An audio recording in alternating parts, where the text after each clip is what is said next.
Merci de démontrer de l'intérêt pour l'œuvre de notre ministère. Le BCRS est une assemblée au fondement anabaptiste qui se veut être un ministère qui désire remplir ce qui est connu comme étant la grande commission ordonnée par notre Seigneur Jésus-Christ à ses disciples, tel qu'annoncé dans Matthieu chapitre 28 verset 19 où Jésus dit « Allez, faites de toutes les nations des disciples, les baptisant au nom du Père, du Fils et du Saint-Esprit. » Ensuite, Jésus leur explique ce qu'il entend par faire des disciples et que la méthodologie afin d'y arriver est via les enseignements bibliques, disant ici au verset 20 « Et enseignez-leur à observer tout ce que je vous ai prescrit, et voici, je suis avec vous tous les jours jusqu'à la fin du monde. » Nous souhaitons donc, dans cette optique, non seulement amener des âmes à se convertir à Christ, mais à faire de ceux qui se disent croyants des disciples qui maturent dans la foi. Nous nous efforçons donc toujours, aussi dans cette optique, d'enseigner les Écritures selon une saine doctrine biblique en suivant des règles de compréhension et d'interprétation strictes. Nous démontrons un immense respect, une entière révérence envers la sainte parole de Dieu, en nous assurant de ne pas lui donner des interprétations particulières, quitte à dénoncer les théologies et les hérésies malsaines qui sont, selon, des doctrines d'hommes. Si vous cherchez une assemblée qui peut vous amener à croître et à maturer dans la connaissance de la parole selon la simplicité de Christ, si vous acceptez et comprenez que parfois, afin de croître dans la foi, tout comme le Seigneur l'a permis pour son serviteur Job, il faut laisser à Dieu l'opportunité de renouveler notre entendement en nous confrontant à de nouvelles perspectives. Le ministère de l'EBCRS est probablement le type de ministère dans lequel vous pourriez trouver votre place. Nous vous invitons à nous rendre visite les dimanches matins à 10h30 sur la rive sud de Montréal, au 4405 rue Aurel à Saint-Hubert. Nous souhaitons que Dieu puisse vous bénir par ce message. Bonne écoute.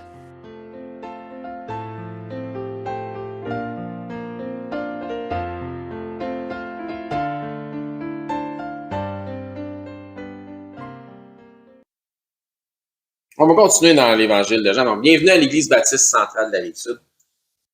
Évangile de Jean.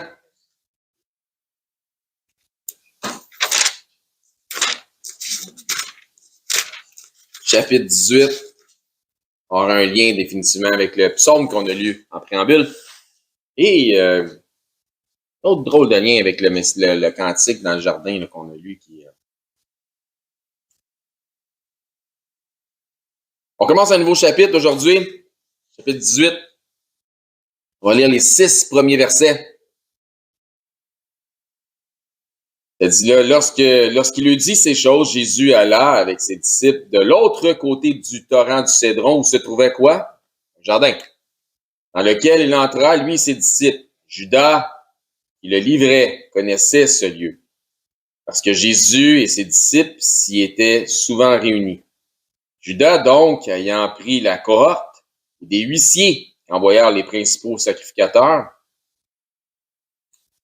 et les pharisiens vinrent là et avec des lanternes, des flambeaux et des armes. Jésus, sachant tout ce qui devait lui arriver, s'avança et leur dit, « Qui cherchez-vous? » Ils répondirent, « Jésus de Nazareth. » Jésus leur dit, « C'est moi. » Et Judas qui les livrait est avec eux.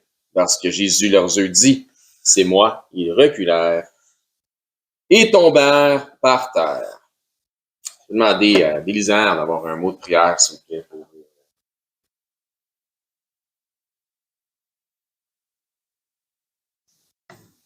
Merci, frère. Donc, nous sommes rendus de toute évidence à la trahison de Judas, le faux disciple. Jésus va maintenant être arrêté, lié et interrogé. À travers ces dernières semaines, nous avons passé une série de messages inspirés de chapitres où Jésus exprime beaucoup de choses à ses disciples. Nous sommes maintenant rendus à la veille de la fête de Pâques, où l'agneau de Dieu, qui ôte les péchés du monde, présenté comme tel par Jean le Baptiste, va bientôt être immolé. Nous sommes maintenant rendus au chapitre 18, mais si vous vous souvenez, le souper de Jésus pour la Pâque avec ses disciples commence 5 chapitres avant, donc au chapitre 13. Il y a 21 chapitres dans la présentation de l'évangile de Jésus-Christ par l'apôtre Jean.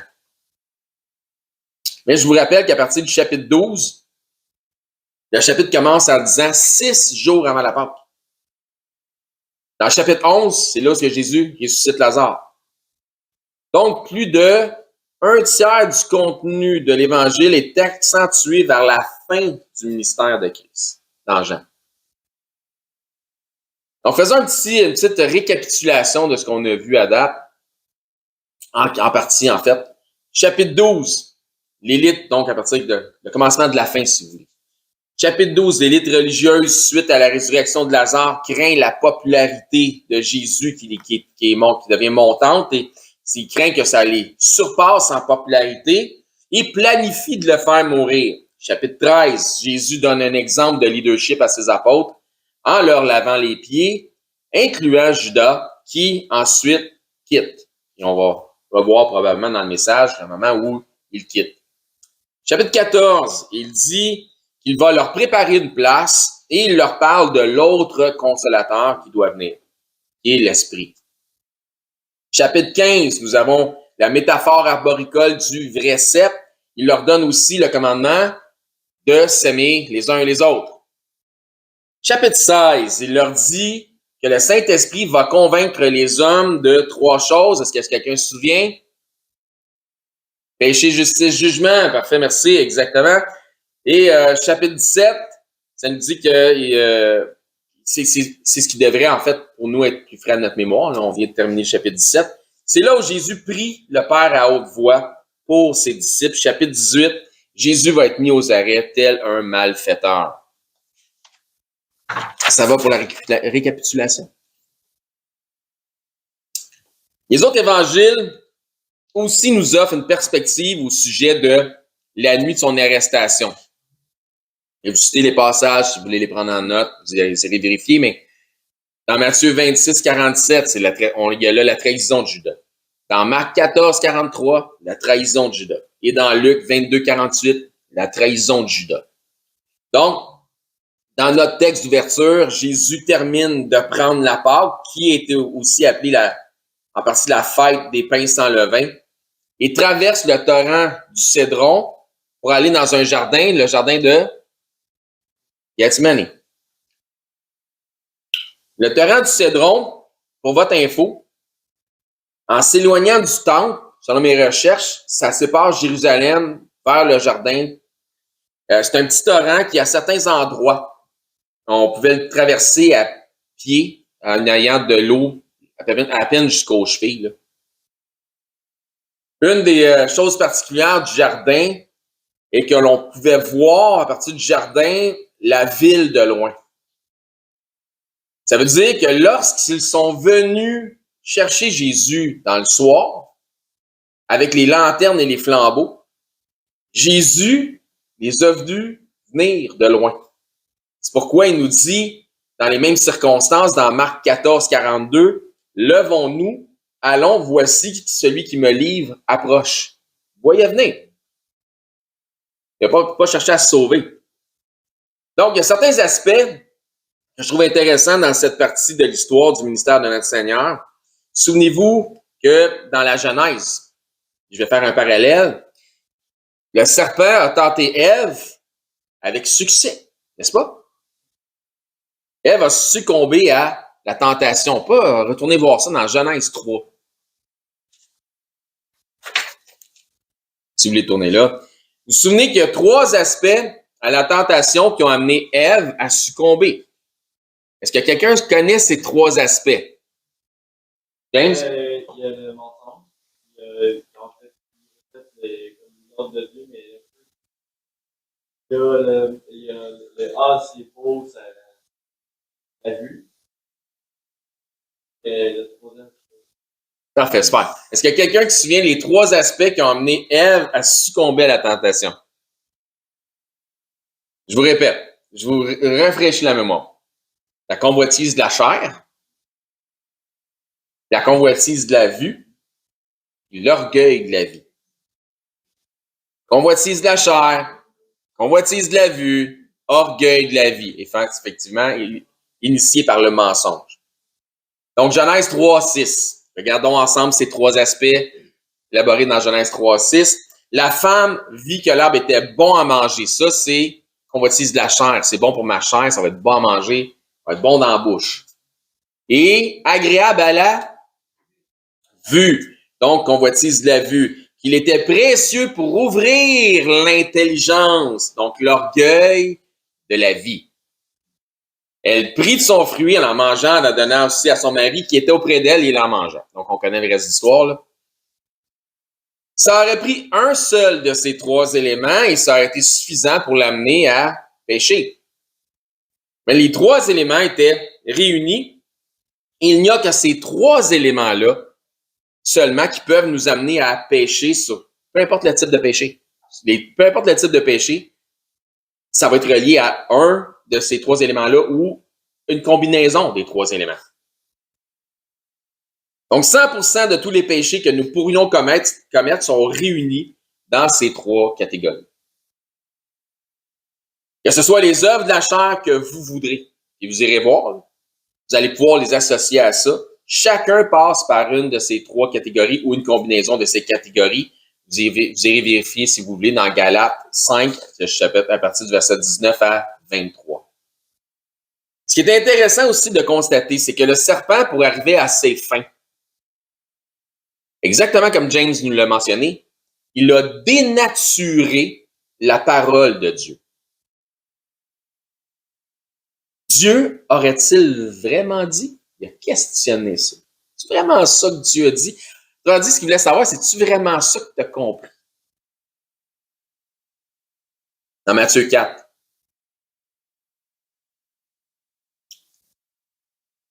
Donc, il a apporté une mauvaise doctrine, le serpent. Il a donc éprouvé la foi. Attention, il a apporté une mauvaise doctrine, mais il a éprouvé par sa mauvaise doctrine la foi de la femme afin de faire ressortir l'incrédulité de Ève. Et ça a manifesté. Ça a manifesté, dans le fond, qu'elle était incrédule. Qu'elle ne croyait pas à ce que Dieu disait. Ou ce que Dieu avait dit. Regardons maintenant à une des instances similaires où un personnage très bien connu des Écritures a été aussi éprouvé de la même manière dans sa foi. Matthieu 4, verset 1.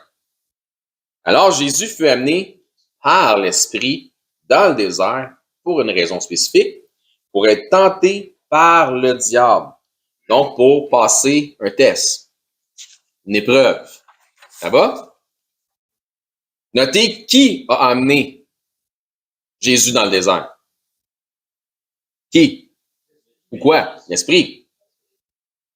Pour quelle raison? Littéralement, pour être tenté par le diable. Donc, la tentation de Christ, c'est une bonne chose ou une mauvaise chose? C'est une bonne chose. C'est une bonne chose. Parce que c'est l'Esprit qui l'a amené là, et c'est le diable qui a essayé de faire son œuvre. Donc, c'est une mauvaise intention de la part de l'adversaire. Mais c'est une victoire pour Christ, pour la gloire de Dieu. OK, good. Donc, c'était nécessaire que Christ soit tenté en toutes choses comme nous. C'était nécessaire. Ça faisait partie de l'œuvre qu'il devait accomplir. Donc, la foi de Christ dans le désert a été mise à l'épreuve. Comme la foi de la femme dans le jardin. La foi vient de ce qu'on entend vient de la parole de Dieu. Donc, la femme avait entendu ce que Dieu avait dit. Là, le diable est arrivé et dit, Dieu, tu vraiment dit? Ouais, non, mais laisse-moi t'expliquer ce que Dieu veut vraiment dire. Donc, tord les Écritures, amène une mauvaise doctrine, amène de l'hérésie, fais croire à l'hérésie, avec incrémenté là-dedans de la parole de Dieu pour manifester que, dans le fond, tu es une incrédule. Ouais, mais c'est ce que Dieu dit. Non, c'est pas ce que Dieu dit. C'est ce que tu penses que Dieu dit. Une méchante différence. C'est ce que tu fais dire à Dieu. On continue. L'auteur du livre des Hébreux, nous en parle à 2 reprises de cette situation. Et je vais simplement vous citer les passages parce qu'on y reviendra plus tard. Donc, Hébreux 2,18, je fais la lecture, on y revient plus tard, comme je vous dis, car ayant été tenté lui-même dans ce qu'il a souffert, il peut secourir ceux qui sont tentés. Et ensuite, dans Hébreux 4,15, ça se confirme les choses, ça dit, car nous n'avons pas un souverain sacrificateur qui ne puisse compatir à nos faiblesses. Au contraire, il a été tenté comme nous en toutes choses, donc comme je vous ai dit tantôt, il devait être tenté en toutes choses, sans commettre de péché. Retournons dans Matthieu 4, j'espère que vous avez gardé votre place. Dans Matthieu 4, verset 2, ça dit, « Après avoir jeûné 40 jours et 40 nuits, il eut faim. » Et bon sang, moi, la misère, le matin, rendu au soir, là, c'est, ça fait sauter les 2 premiers lunchs. Donc, imagine-toi, il eut faim. C'est normal, ça me semble. Donc, Christ a volontairement affaibli sa chair dans le but au plus faible maximum possible, 40 jours, sans manger. Donc, il a affaibli sa chair au plus faible maximum possible afin de subir, dans la faiblesse de sa chair, la tentation du diable. Le tentateur s'étant approché, verset 3, lui dit, « Si tu es le Fils de Dieu, je vais te lancer un défi, moi. Si tu es le Fils de Dieu, ordonne à ces pierres qu'elles deviennent des pains. » On va utiliser de quoi, ça? La chair. On va utiliser la chair. Verset 4. Jésus répondit, « Il est écrit, l'homme ne vivra pas de pain seulement, mais de toute parole qui sort de la bouche de Dieu. » La foi vient de ce qu'on entend. Ce qu'on entend vient de la parole de Dieu. Donc, sa foi est mise à l'épreuve. Il manifeste quoi? J'ai la foi. Jésus ramène l'adversaire à une saine doctrine. Est-ce que c'est pas ce qu'il fait? Il ramène l'adversaire à une saine doctrine. Le diable, verset 5, le transporta dans la ville sainte, le plaça sur le haut du temple. Ça, quand je dis ça, je trouve ça capoté. Quand Jésus, dans le désert, il le transporte et il le met sur le haut du temple. Comment ça s'est produit? J'ai aucune idée. Verset 6, il lui dit, « Si tu es le Fils de Dieu, un autre défi, jette-toi en bas, car il est écrit, ce qu'on a lu tantôt, dans Psaume 91, il donnera des ordres à ses anges à ton sujet, ils te porteront sur les mains de peur que ton pied ne heurte contre une pierre. » Ça serait quoi ça? On a vu la chair? Ça serait quoi ça? L'orgueil de la vie. L'orgueil de la vie. Là, ça va, hein? C'est conséquent avec ce qu'on a vu dans Genèse. Le tentateur réplique avec une hérésie. Il tord les Écritures, comme il a fait dans le jardin. Dieu aurait-il vraiment dit? Pour faire dire à Dieu ce qu'il ne dit pas. C'est la même stratégie qu'avec Ève. Comment arrive-t-il à tordre les Écritures? Simplement en les citant hors contexte. Il a vraiment dit ce qui est écrit dans le passage, grosso modo, mais la citation est hors du contexte. Sinon, on pourrait dire que Satan avait raison en citant les Écritures s'il avait été dans le bon contexte. Puis si Satan avait eu raison, Jésus aurait dû l'écouter. Mais de toute évidence, il devait avoir tort, parce que c'est un menteur. Donc, comment est-ce qu'il avait tort? En citant les Écritures hors contexte. Donc, tout comme dans la Genèse, il apporte un vent de mauvaise doctrine.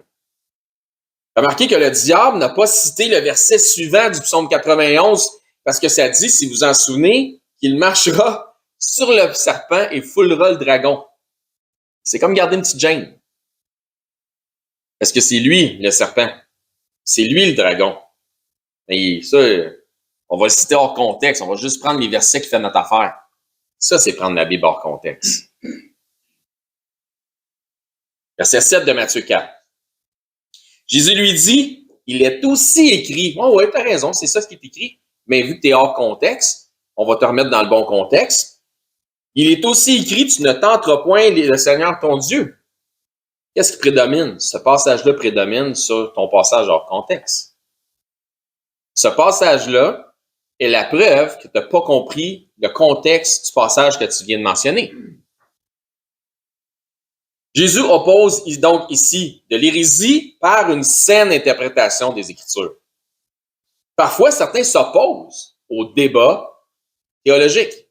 Et moi, j'en ai plein de débats. En anglais, en français, sur les médias sociaux, ça arrive régulièrement. On a ici un exemple typique d'un débat entre une fausse doctrine et une saine interprétation des Écritures. Parfois, une idéologie sur l'interprétation d'un passage est overwritée, c'est-à-dire qu'elle est écrasée ou surpassée par un autre passage qui est clair. Il y en a plein de ça dans les Écritures.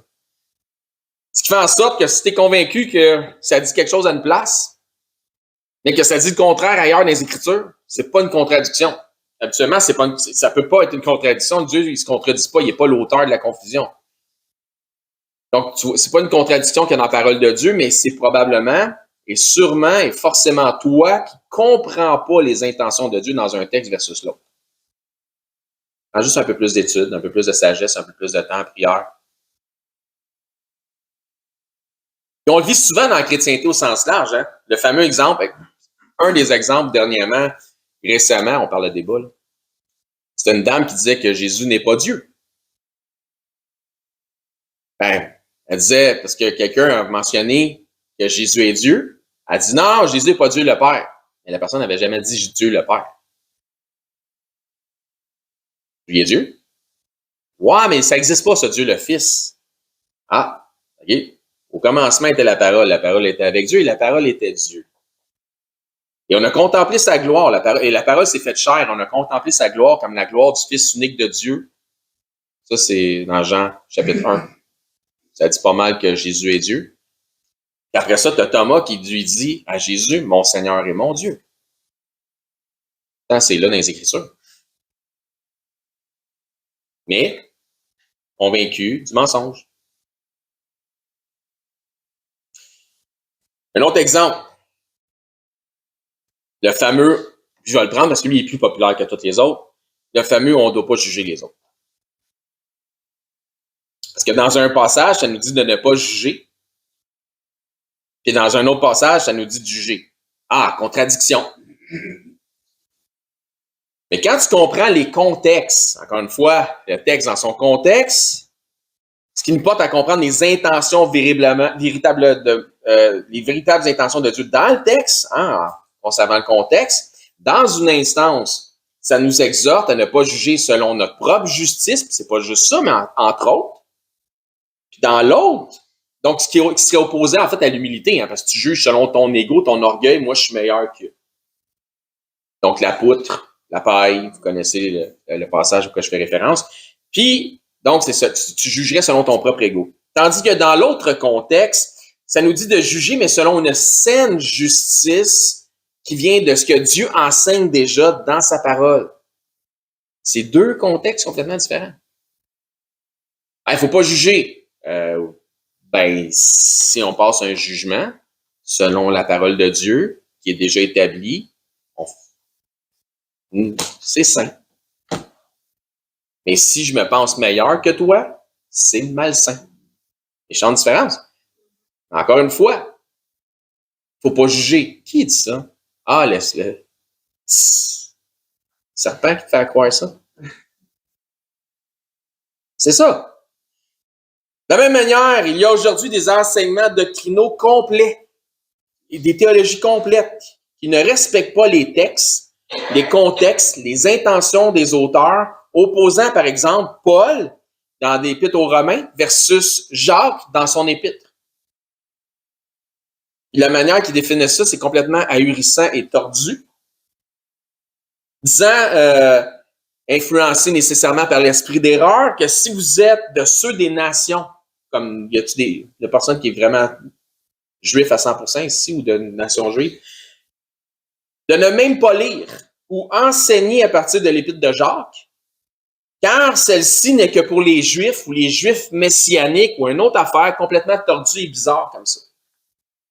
Puis c'est une hérésie d'envergure colossale. Parce qu'ailleurs, dans les Écritures, ça nous dit que toute Écriture est inspirée de Dieu et utile pour enseigner. Comment tu peux, dans une théologie complète, avec du monde dans l'assemblée, dans cette église-là, dans cette église-là, dans cette église-là, dans cette église-là, enseigner une affaire de même, puis le monde assis sur les bancs, rempli dans le fond du mur, sont là, amen. Tu me niaises-tu?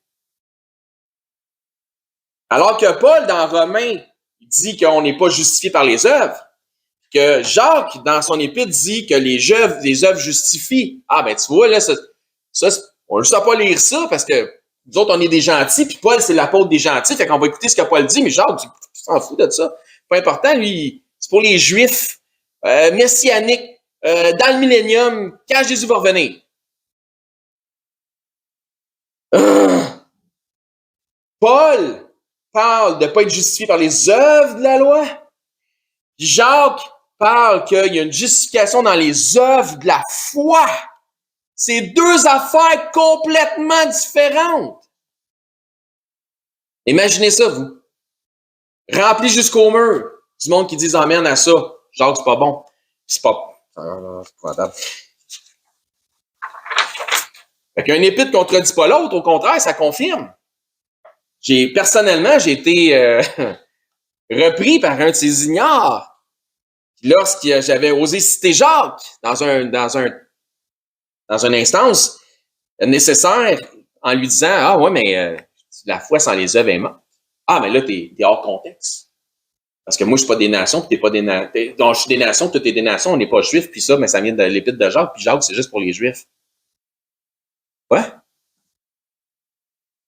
Ainsi, instantanément, j'avais tort parce que celui-ci était convaincu par l'esprit d'erreur que Jacques n'était bon que pour les Juifs.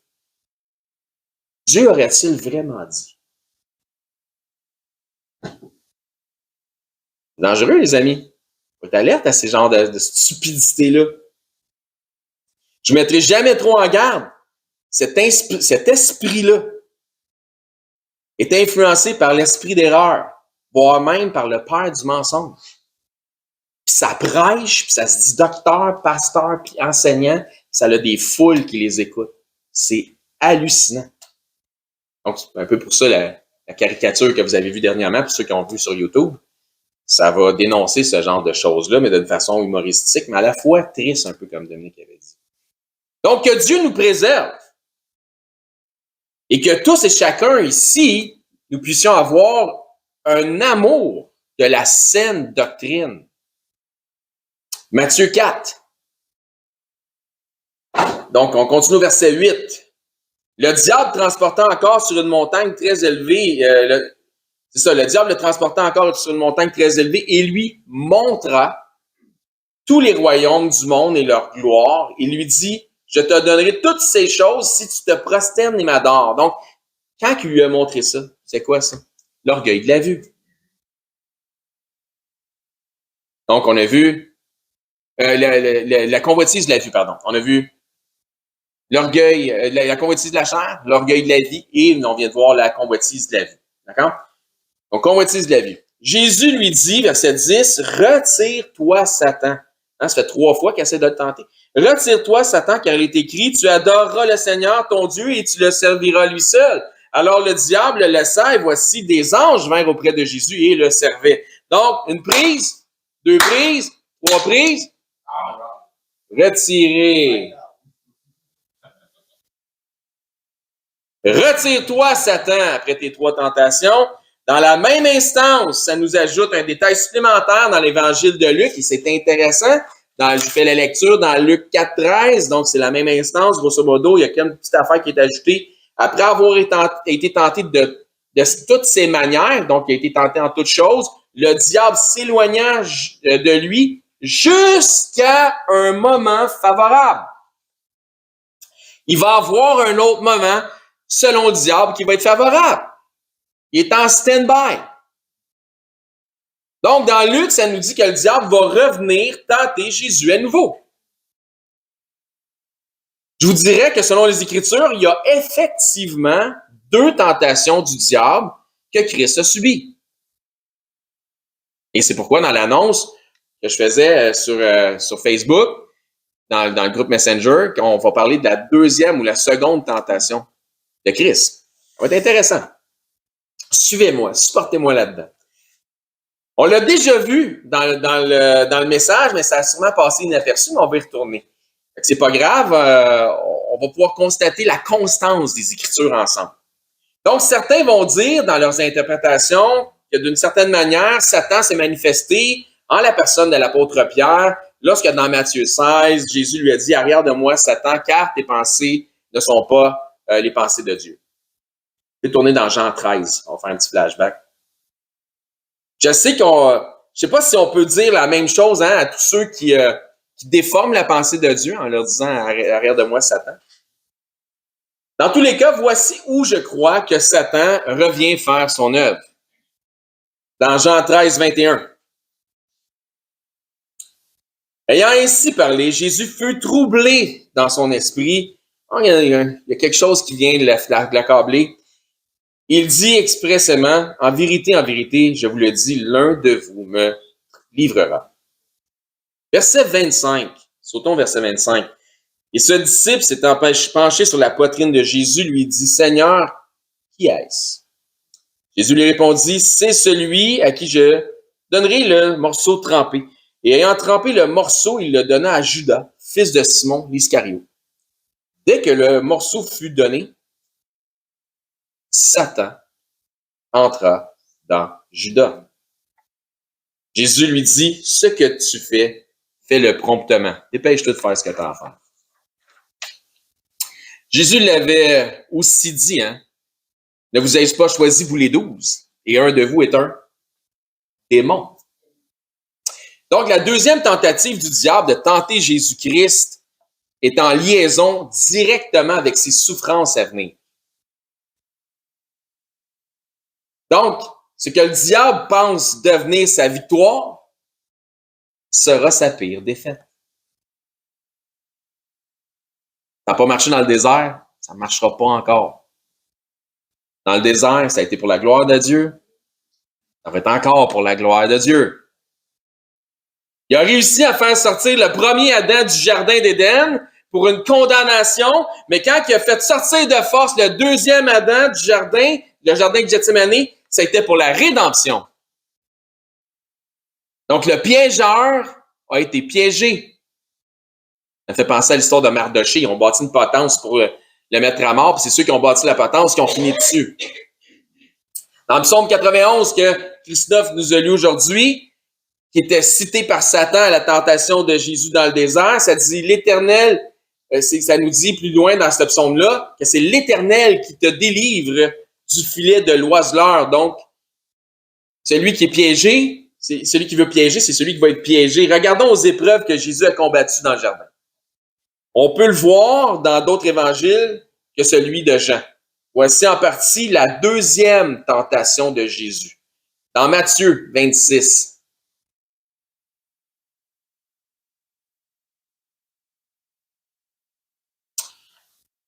On va lire à partir du verset 36 quelques passages. Matthieu 26, 36. Ça dit, là-dessus, Jésus alla avec eux dans le lieu appelé Gethsémani. Et il dit aux disciples, « Asseyez-vous ici pendant que je m'éloigne pour prier. » Il prie avec lui Pierre et les deux fils de Zébédée. C'est qui les deux fils de Zébédée? Jacques et Jean. Donc, il commença à éprouver de la tristesse et des angoisses. La tristesse et des angoisses. Il leur dit alors, « Mon âme est triste jusqu'à la mort.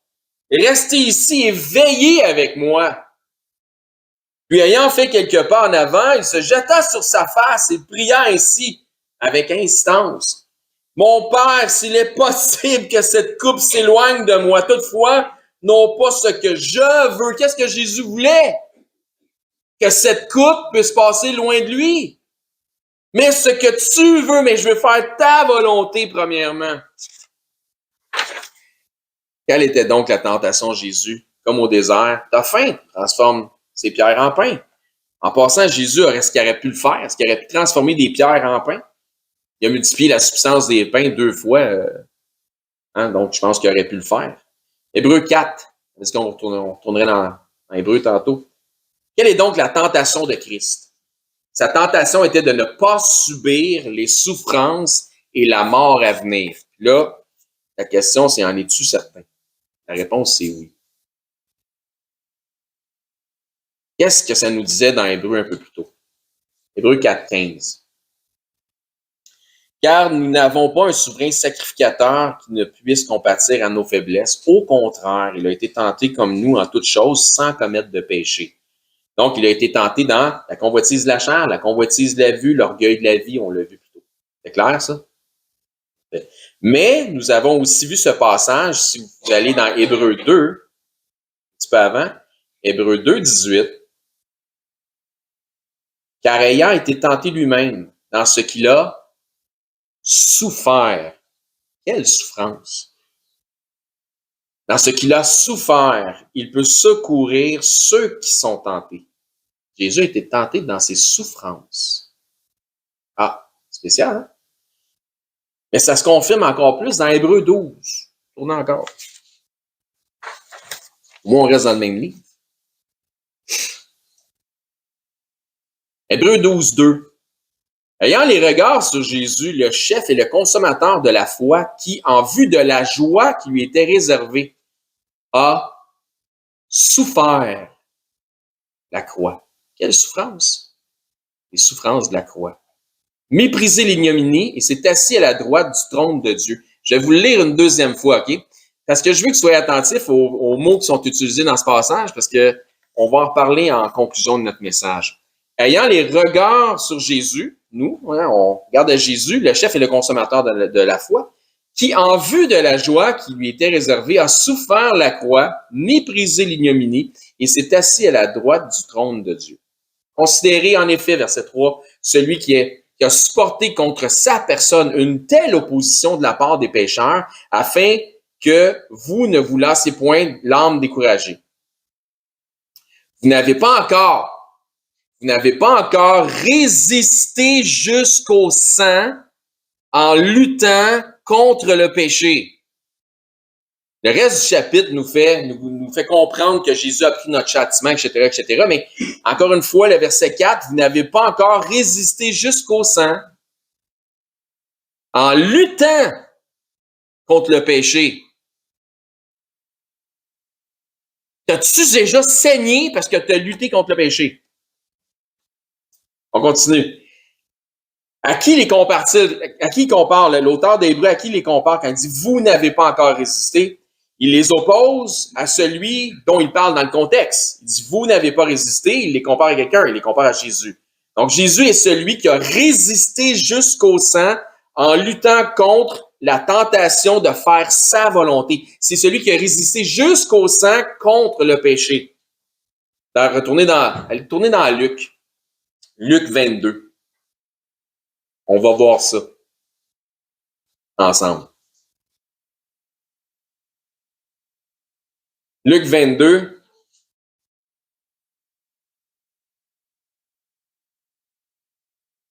Verset 40.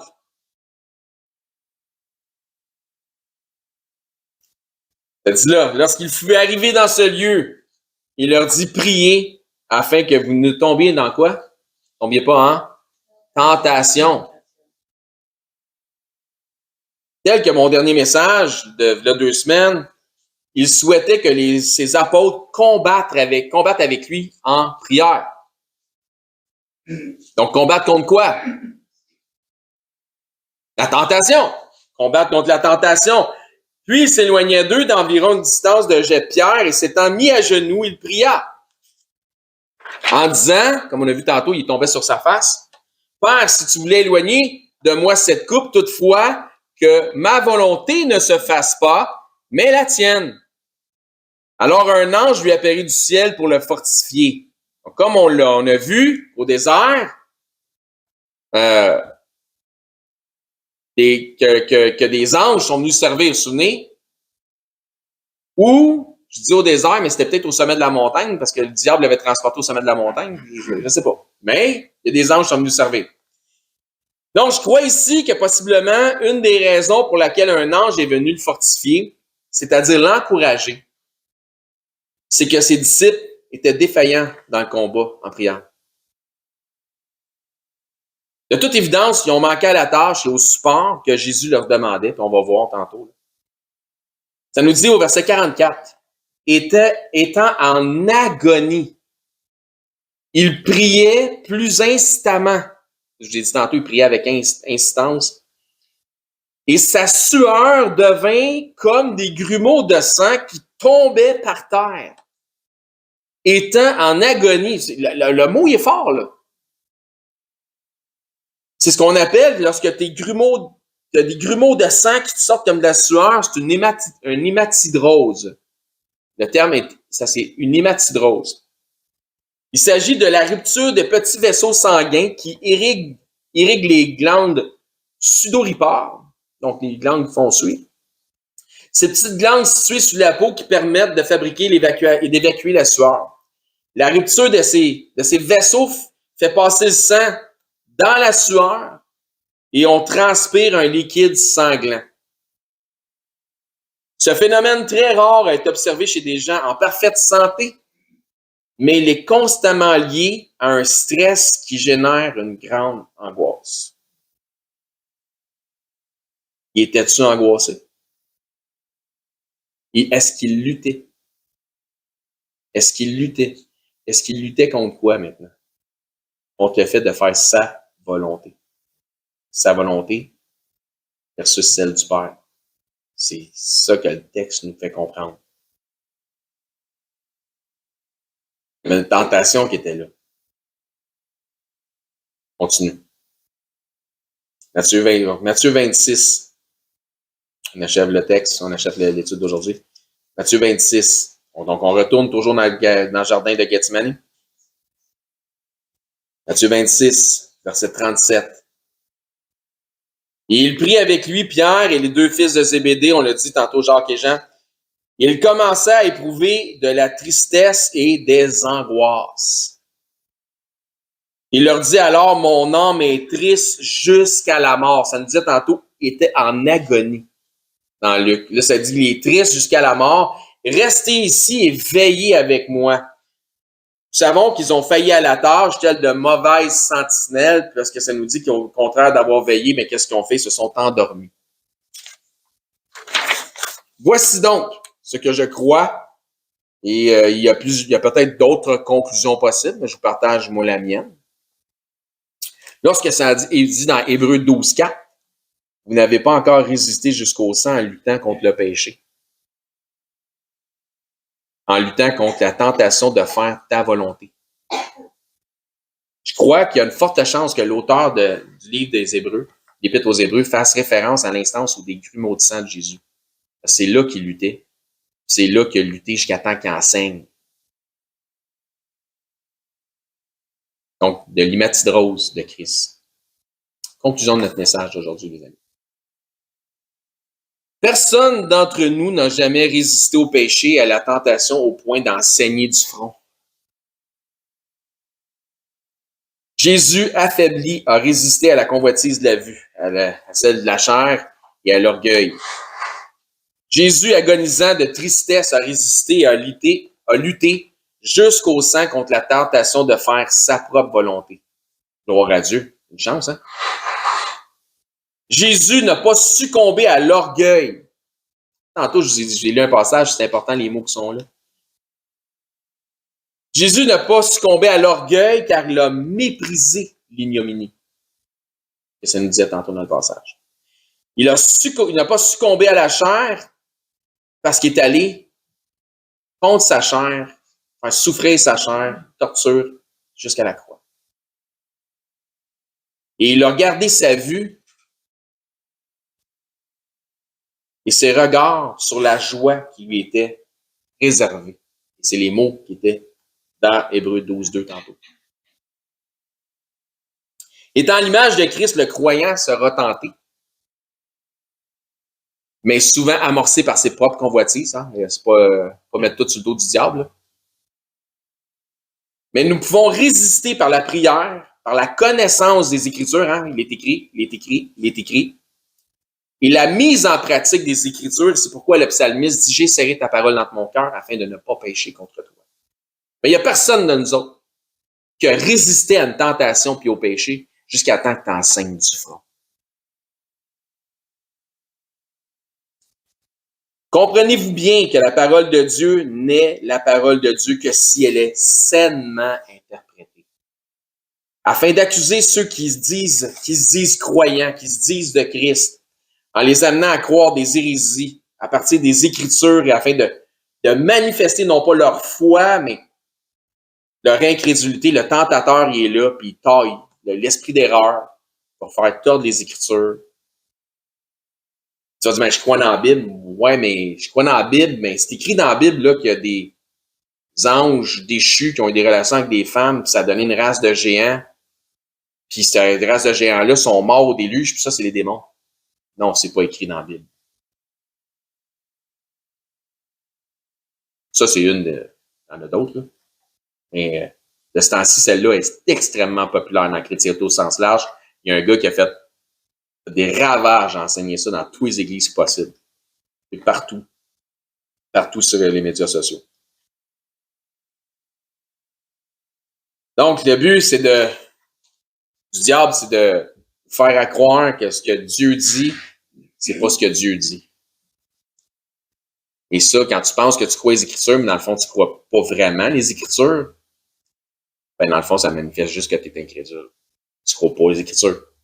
Tu crois au mensonge. À partir des Écritures. C'est assez tordu, hein? C'est le jeu du diable. All right. Ça va être tout pour notre message de ce matin. Je vais demander, vu que tu es debout, quand tu pries pour nous autres? Parfait. Tu veux, hein? Arrêtez ça vite. Vas-y, mon beau.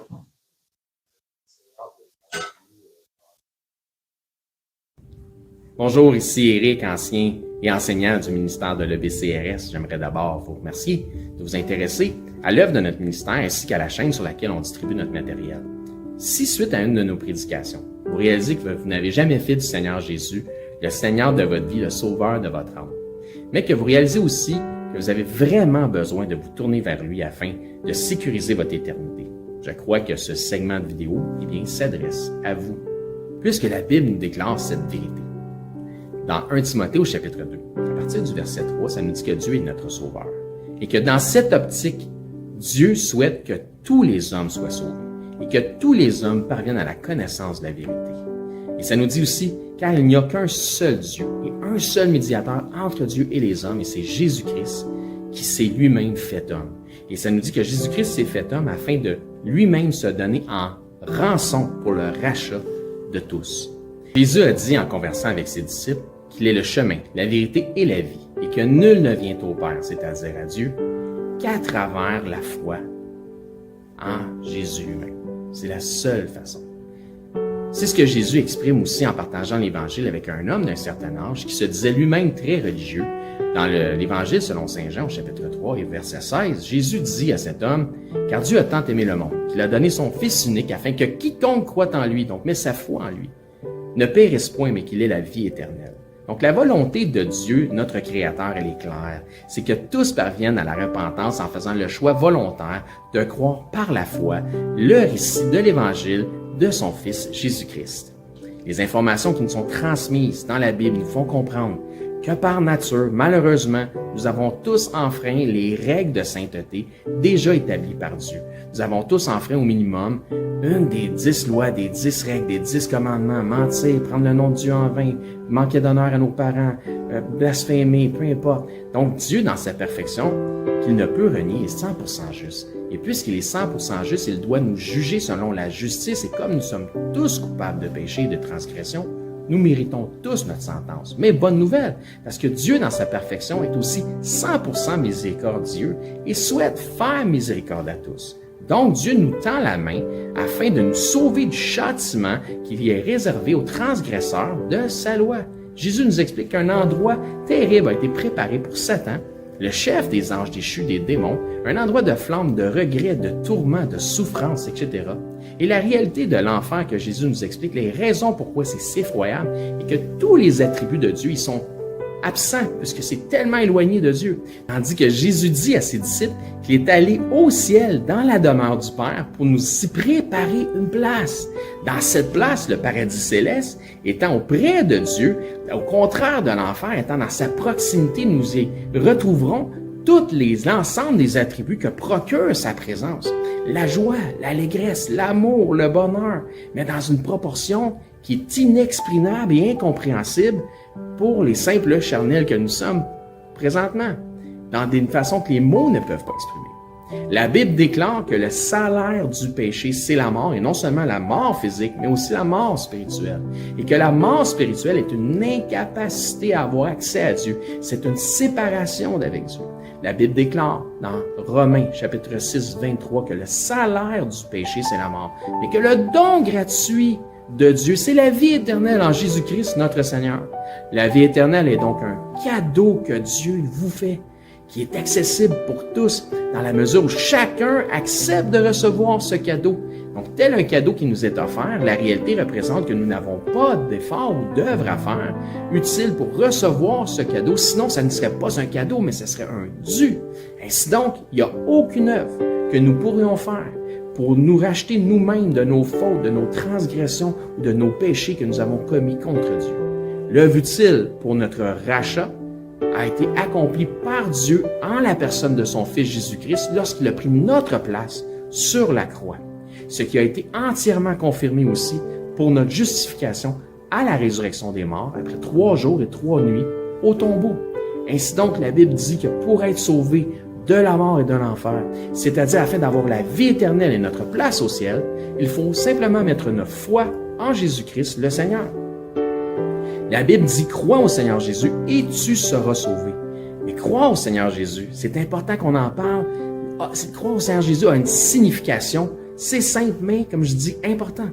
Cela signifie de croire par la foi dans le récit de l'Évangile de son Fils. Puisque la Bible dit que l'Évangile est la puissance de Dieu pour le salut de quiconque croit. Que dit donc cet Évangile, cette bonne nouvelle, puisque Évangile veut dire bonne nouvelle? Mais Romains, au chapitre 10, nous en parle justement. À partir du verset 8, ça nous dit que cette bonne nouvelle, cette parole, est près de toi, elle est dans ta bouche et dans ton cœur. Or, c'est la parole de foi que nous prêchons. Si tu confesses de ta bouche que Jésus est le Seigneur et que si tu crois dans ton cœur que Dieu l'a ressuscité des morts, tu seras sauvé. Ça nous explique ensuite, car c'est en croyant du cœur qu'on parvient à la justice et c'est en confessant de la bouche qu'on parvient au salut, selon ce que dit les Écritures. Quiconque croit en lui ne sera point confus. Il n'y a aucune différence pour quelque nation que ce soit juif ou grec, puisque tous ont un même Seigneur qui est riche pour tous ceux qui l'invoquent. Car quiconque invoquera le nom du Seigneur sera sauvé.